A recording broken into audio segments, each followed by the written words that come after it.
Good evening, everyone.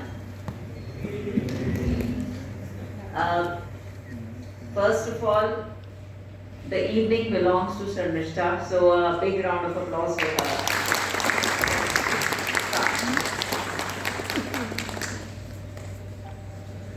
It was almost, I think, 2 years back, right? So it was about 2 years back when she came and met me in my office at the Women's Safety Wing. And to be honest, I was a bit skeptical when she said that she wanted to write about some of our cases. As you would all appreciate that all these cases relate to women or children, and therefore we are extremely protective about this. We usually don't, we are bound by the law not to reveal the identity, definitely.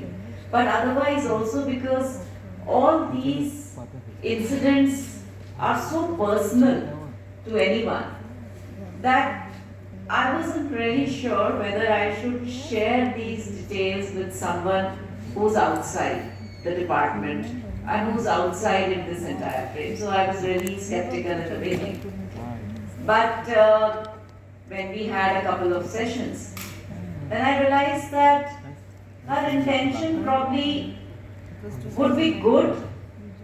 I mean, her intention is good, there's no doubt about it. But bringing out these stories or giving them life may serve a larger purpose.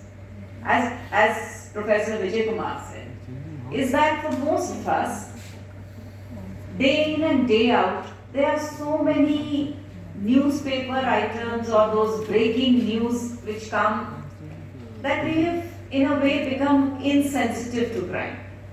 So it just becomes from one headline to another headline and you don't really think about what is actually happening. And therefore I felt that if these stories are brought out in a very, very sensitive manner, which I realized that she had that kind of an understanding and empathy with her, that she could portray it in a manner which does not, as we say, sensationalize the thing. Crime often, I mean, you are full, you see day in and day out how crime is actually projected in a manner that the entire sensitivity of the crime is left out and it becomes more of a melodrama than actual. We forget often that there is a life behind every case. There is a family which gets destroyed. There is a person whose future is shattered. And that kind of a sensitivity in these days of breaking news is lost. And I then thought that yes, it's a good idea to bring them to light, and that is how this book came into being.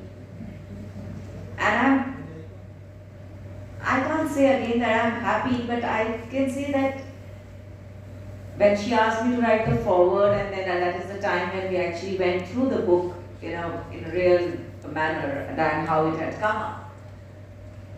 So it really again touched me so much because it brought back so many memories of all those cases which many of them when you have personally handled, many of them where you have been associated in some way or the other. And therefore it brought in a host of emotions. There were emotions of sadness, of grief, of anger, as well as emotion of yes, there is something still needs to be done. It's in a way for me it was something which again reinforced in me the desire to keep working and to try whatever I can do, at least at my level and with my team, to see that whatever good the police department can do to at least help out such victims in distress.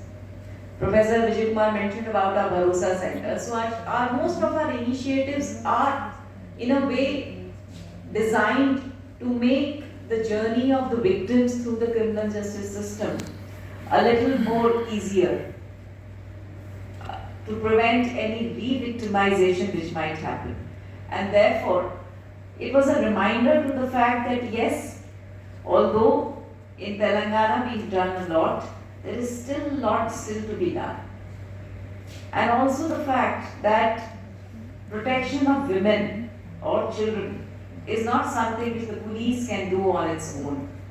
It is somewhere that each one of us in this hall or wherever outside need to do together. It has to be a collective responsibility. You know, there's a story about a girl about unrequited love, where her only fault was to say no, and her classmate became her executioner.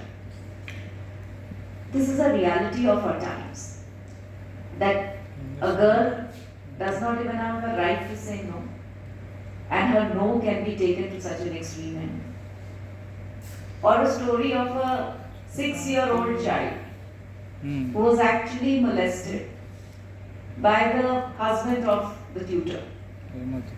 So, in the society, imagine the way trust circles are broken day in and day out. When we see or read something in a news item, we don't realize the trauma which goes behind it.